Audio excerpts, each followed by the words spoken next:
Flamengo tem reunião por renovação de jogador do Flamengo. Vamos falar sobre isso, tem informação aí sobre Gabigol, Bruno Spindel detonando o CBF, tem a súmula do árbitro da expulsão do Gabigol, vamos falar um pouco mais sobre o jogo de ontem, Campeonato Brasileiro. Você que tá aí, dá aquela moral de sempre, se inscreva no canal, aciona o sino, deixa o like, belezinha? Então vem comigo, rubro-negro, vamos às notícias do Flamengo, meu querido. O negócio é o seguinte: tá mais difícil pro Flamengo ganhar o campeonato. O Flamengo ontem tinha uma oportunidade de encostar de vez no líder do campeonato, que era o Botafogo, e agora o Palmeiras, líder do campeonato. É evidente, com 2 jogos a menos. O Botafogo joga hoje às 4 horas da tarde no estádio do Bragantino. A expectativa é que o Bragantino vença essa bagaça. Mas o Palmeiras, no momento, é o líder do campeonato com 62 pontos. O Flamengo tem 57, 5 atrás. Entretanto, tem uma partida a menos. O Flamengo vencendo esse jogo a menos fica a 2 pontos da equipe do Palmeiras. Vamos falar um pouco aí sobre o Campeonato Brasileiro. Só que o que acontece, meus amigos, é que a tabela do Palmeiras nesse momento é uma tabela muito favorável. Eles enfrentam o Fortaleza fora de casa, que não disputa mais nada no Campeonato Brasileiro, mas é fora de casa, beleza? Eles têm o América Mineiro dentro de casa, já tá rebaixado o América Mineiro. Eles têm o Fluminense dentro de casa, que tá focado no Mundial de Clubes, e se a gente for depender do Fluminense para tirar pontos do Palmeiras pra gente ser campeão, a gente tá ferrado, porque os caras vão entregar, né? Entregar força de pressão. E o Cruzeiro, fora de casa, que é um adversário fraco, tá na zona do rebaixamento, mas disputa alguma coisa, vai tentar vencer o Palmeiras na última rodada no Mineirão para se livrar da zona do rebaixamento. Então a tabela muito favorável, a tabela do Palmeiras. Você tem aí, por exemplo, a tabela do Botafogo, que para mim não vai ganhar mais o título brasileiro. Vai enfrentar a equipe do Bragantino hoje, depois viaja a Fortaleza também para enfrentar o Fortaleza, depois Santos em casa, Curitiba fora, já deve estar rebaixado, ainda não tá, mas aí nessa altura do campeonato de repente já tá. Cruzeiro em casa, que vai estar disputando para não cair, e Internacional fora de casa, que não disputa mais nada, o Grêmio disputa, então o Inter não vai ganhar, né, esse jogo do Botafogo. E aí, meus amigos, tem a tabela do Red Bull Bragantino também, né, que pega o Botafogo hoje, pega o Flamengo depois jogo a menos, pega a Inter, Fortaleza, Curitiba e Vasco. E aí, nós temos a tabela de jogos do Flamengo. Próximo jogo do Flamengo é contra o Red Bull Bragantino, após esse período aí de data FIFA. Depois o Flamengo tem o América Mineiro fora de casa, Atlético Mineiro em casa, Cuiabá em casa, São Paulo fora. Também não acho uma tabela complicada. Mas essa tabelinha do Palmeiras com Fortaleza, América Mineiro, Fluminense e Cruzeiro é uma tabela muito fácil. Então a conta é simples, gente. Para os mais otimistas, porque eu sei que tem muita gente que depois desse empate largou de mão.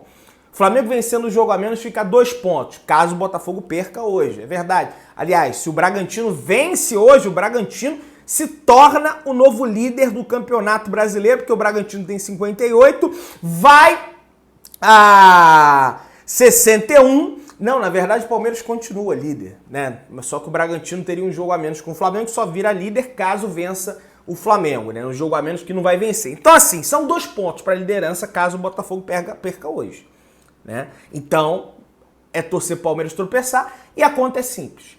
O Flamengo teria que vencer todos os próximos jogos. Não tem mais margem de erro. A margem de erro que tinha era contra o Fluminense.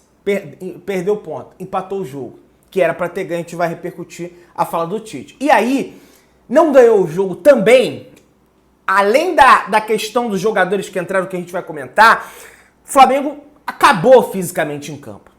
E acaba fisicamente porque nenhuma equipe no mundo vai ficar bem fisicamente com 5 preparadores físicos no mesmo ano. O Flamengo teve o Mário Monteiro, o mesmo que tinha com o Mister Jorge Jesus, né? E com o Vitor Pereira, foi demitido junto com o Vitor Pereira. Daí vem o Pablo Fernandes e o filho dele, 2. O Pablo Fernandes deu um soco, saiu. Veio o Maidana, Nicolás Maidana. São Paulo demitido, Maidana foi mandado embora. Veio o Fábio. Marceledian. Então são 5 preparadores físicos na mesma temporada de 2023. Essa preparação física do Flamengo só vai melhorar no ano que vem. Agora, os jogadores que entraram no segundo tempo não correram nada. Seu Gabigol não correu nada. Seu Bruno Henrique tem que ser cobrado, não correu nada. Seu Everton Ribeiro não está fazendo por merecer sua renovação de contrato. Ainda mais por 2 anos. Não correu nada. Errando passe bobo, e o cara é meia. A gente sabe que o Everton é bom de passe, errando passe bobo, gente. Não dá, cara. E assim, eu não vou aqui, porque o Tite, acho que o Tite demorou a substituir, mas não foi culpa dele. O trabalho do Tite, na minha avaliação, tá sendo um bom trabalho. Primeiro tempo do Flamengo contra o Fluminense foi espetacular. Todos os jogos do Flamengo com o Tite, o Flamengo saiu na frente, saiu ganhando. Deu mole contra o Santos, tomou virada. Deu mole contra o Grêmio, tomou virada. Esses pontos estão fazendo falta agora. Mas não é culpa do cara. O cara chegou agora e é nítida, é clara a melhora do time do Flamengo. Outra coisa que eu observo, as lesões musculares do Flamengo. O Fábio tá de parabéns. O Flamengo o ano inteiro teve milhares de lesões musculares e lesão. Pô, Pedro ia bater pênalti e sentiu a coxa. E o De Arrascaeta. E o Gabigol. Passou. Desde que o Tite chegou no Flamengo, não me recordo, tá? Se teve alguma outra lesão muscular, posso estar esquecendo aqui, mas o número elevado de lesões musculares em relação ao Sampaoli diminuiu, cara. E isso é mérito da comissão técnica, do departamento médico, sobretudo da preparação física. O próprio Tite falou sobre isso durante uma coletiva. Não lembro o jogo, mas ele falou sobre isso. Então, minha expectativa para 2024 é alta. Vai ter tempo de treino, vai ter pré-temporada, vai passar 10 dias lá nos Estados Unidos para treinar. O Flamengo pegou times difíceis aí, times com trabalhos mais longevos e se saiu bem. Tirando lá a virada que tomou pro Grêmio, né, o Santos, se saiu bem na maioria das partidas. Então a culpa não é do Tite, sabe? E outra coisa, né?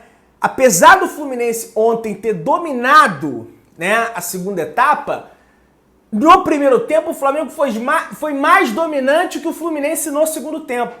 Porque de chance clara de gol o Fluminense teve a do John Kennedy, que o Rossi defendeu, e teve o gol.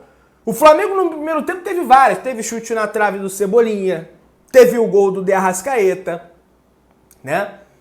Teve outras chances também que eu não vou recordar de todas aqui, né? Mas o Flamengo ele teve aquela do Gerson, que ele pega a bola ali na entrada da área, chuta, o Fábio encaixa, se ele chuta mais forte, talvez sairia o gol do Flamengo. Teve uma bola cruzada pro meio da área, o Arrasca cruzou, não chegou ninguém para escorar. Teve outras. No segundo tempo teve um chute do Gerson também. Então o Flamengo teve mais chances de gol, mas não aproveitou essas chances, né? Faltou a tal Sampaoli que falava muito e o Tite falou na coletiva, contundência pro time do Flamengo. E caiu fisicamente. Agora, Gabigol entrando não correndo nada, Bruno Henrique entrando não correndo nada, banco! Titular Cebolinha e Luiz Araújo. E ponto. E vai continuar como titular. Aí tá aqui, ó, o Cebolinha falando. Estou obcecado em voltar a ser um dos melhores pontas do futebol brasileiro. Vai voltar, Cebola. Torço muito por você, porque você tá jogando muito bem. E com raça, com vontade, marcando, desarmando, armando. Tá jogando bem. E aí, vamos só repercutir um pouquinho aqui a entrevista coletiva do Tite. O Tite valorizou o primeiro tempo do Flamengo, elogiou o Fernando Diniz, lamentou as chances perdidas. Está aqui, ó. No contexto geral do jogo, fizemos um grande primeiro tempo. Grande. Talvez, se tivéssemos concretizado as oportunidades, faria um placar mais elástico. Hoje estavam em campo no Fla-Flu os 2 últimos campeões da Libertadores. Isso é muito grande. Com um grande trabalho do Diniz, do Angione, e nós retomando esse processo de confiança e fazendo um jogo do nível do primeiro tempo foi impressionante para mim. Nas trocas no segundo tempo, tudo revitaliza. Quando eu ia fazer esses ajustes, tomamos o gol no segundo tempo. O jogo terminou mais equilibrado. Metade de nós foi superior. Uma outra parte, 25 minutos, talvez superioridade do Fluminense, mas sem contundência. O Fluminense não teve chances claras de fazer gol. Teve ali domínio, toca pra lá, toca. É o time do Diniz. Ele chega no gol, mas não chega muito. Pelo menos com o Flamengo não chegou. Aí ele falou que ficou a sensação de que o Flamengo poderia ter vencido, que o jogo tem várias etapas, né? Tá aqui, ó. Jogos com diversas etapas de jogo, um jogo com coordenação de movimentos que tem o Fluminense para a saída de bola. E na saída de bola, empurrar a equipe para baixo. Não que a equipe quisesse, ela quer jogar num plano parecido como o do Palmeiras. Você tem que ver do outro lado, porque é o seguinte, só para contextualizar. Fizeram a pergunta pro Tite, pô, o Flamengo recua, coisa e tal. O Tite falou que, ó, isso aí não é ordem minha, não é o time, é que em determinados momentos do jogo, o adversário, cara, melhora e te empurra ali. E aí futebol é contexto. Uma boa equipe é aquela equipe que se adapta a vários contextos. No contexto que está atacando, no contexto que está defendendo, no contexto de jogo de transição rápida, no contexto de mau controle de jogo, tem a questão da bola aérea. Uma boa equipe é que sabe se comportar em vários contextos, né? Aí ele falou, né, sobre que ele teve que mudar muito para manter o nível físico. Aí foi perguntado, foi até o Marcos Martins, um abraço para ele, perguntou sobre a parte física. Ele falou, olha, não quero criticar o trabalho dos outros e coisa e tal, mas deixou eu entender, pô, não fizeram um bom trabalho físico aqui, e são 5 preparadores físicos diferentes. Ele não quis falar porque o Tite é muito ético, né? Não é igual o Sampaoli, que chegava e falava do Vitor Pereira mesmo, não citava, mas falava, ó, eu tô tendo que reconstruir a equipe fisicamente, mas tava destruindo também, né? Porque toda hora era jogador lesionado no Flamengo, era lesão atrás de lesão no Flamengo. Com o Tite isso não acontece, né? E aí ele justificou a saída do Pedro. Muita gente, pô, tirou o Pedro, ele falou, nesse reequilibrar, a gente precisava ter mais um fresh, né? Altiteza aí também. E eu tenho um jogador da qualidade do Gabi, eu tenho um jogador da qualidade do BH, tem jogadores com qualidade, eu tenho que ter velocidade, porque eles estavam se expondo e tendo a possibilidade também de uma jogada no espaço. Pedro é mais pivô e tem feito bons jogos, mas tu tens a condição também de usar todo o material humano que possa ser possível. No caso, Gabi, BH, Everton Ribeiro e outros mais. Não tem como ideia, mas como situação de jogo, aí ele tá certo, tá? Tinha que substituir, porque o time do Flamengo fisicamente estava não estava aguentando. O que eu fiquei chateado foi com os atletas descansados, entrando dentro do campo e não jogando absolutamente nada. Mas vamos avançando aqui, galera. Ó, o negócio é o seguinte.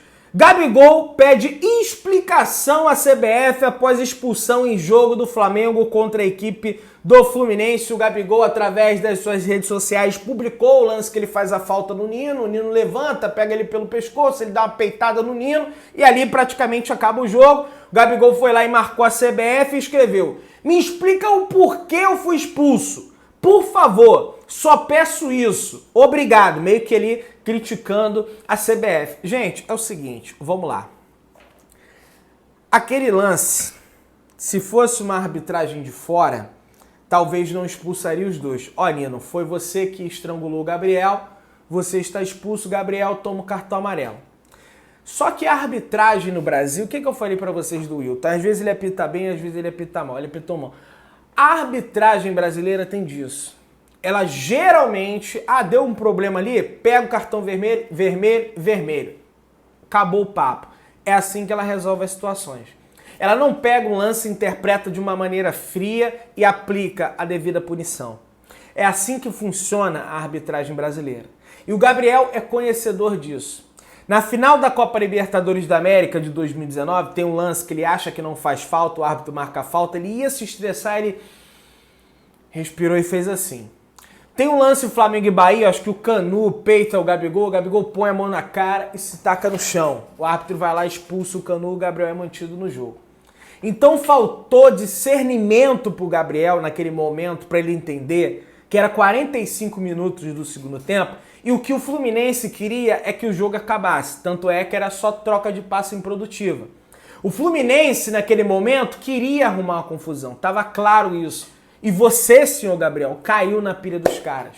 E a partir dali não teve mais jogo. Teve mais 1, 2 minutos depois que o árbitro deu, mas todo mundo frio, acabou o jogo. E o Fluminense faz isso vários jogos contra o Flamengo. Quando não é o Nino, é o Felipe Melo. Quando o Fred estava jogando, era o Fred arrumando confusão, como arrumou na última final do Carioca, lá de 2022, que a gente perdeu com o Paulo Souza.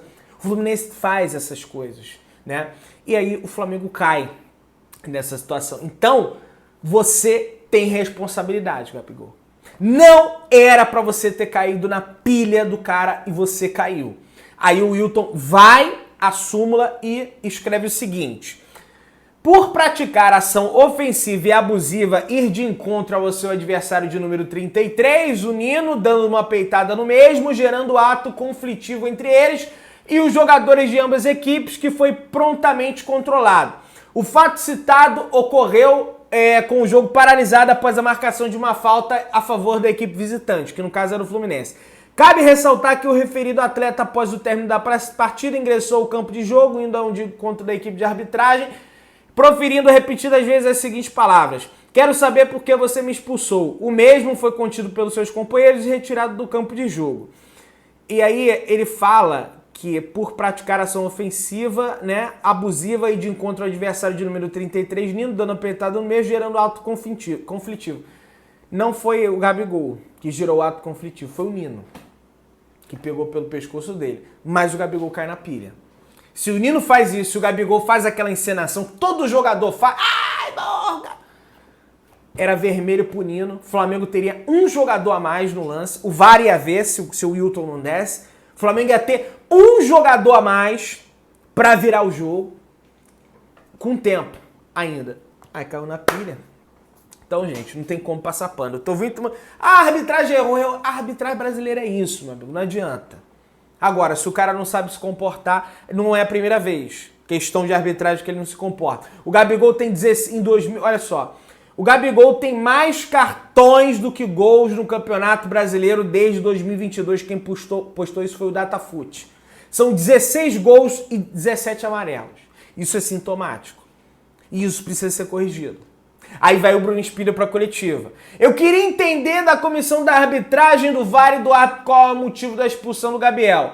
Se quem esgana e agride o Gabriel é o Nino. O Gabriel mantém os braços para baixo, não revida agressão. Tá no papel dele, dirigente, reclamar. Só que tem que cobrar do Gabriel também. Não é só reclamar. Ô, Gabriel, o que é isso, cara? Pô, caiu na pilha do cara, velho. Não tem que passar pano, não. Tá? E tem que ver essas renovações aí também, Espírito. 5 anos, Bruno Henrique já renovou. Tá jogando nada. Eu queria renovação, mas não tá jogando nada. Né? Vamos lá. E eu achava que 3 era muito. Eu falava, ó, acho que até 2 dá, deram 3. Vamos prosseguir. Bruno Henrique e Gerson do Flamengo serão julgados pelo STJD no dia 21 e podem pegar suspensão. Além disso, segundo o Jornal Dia, o Flamengo corre o risco de perder o mando de campo por conta da confusão na torcida na derrota por 2-1 para o Santos em Brasília. Bruno Henrique será julgado por ofender o árbitro Rafael Klein com as seguintes palavras: você é um M, apontando o dedo para o seu rosto. O atacante pode ser punido até com 6 jogos de suspensão.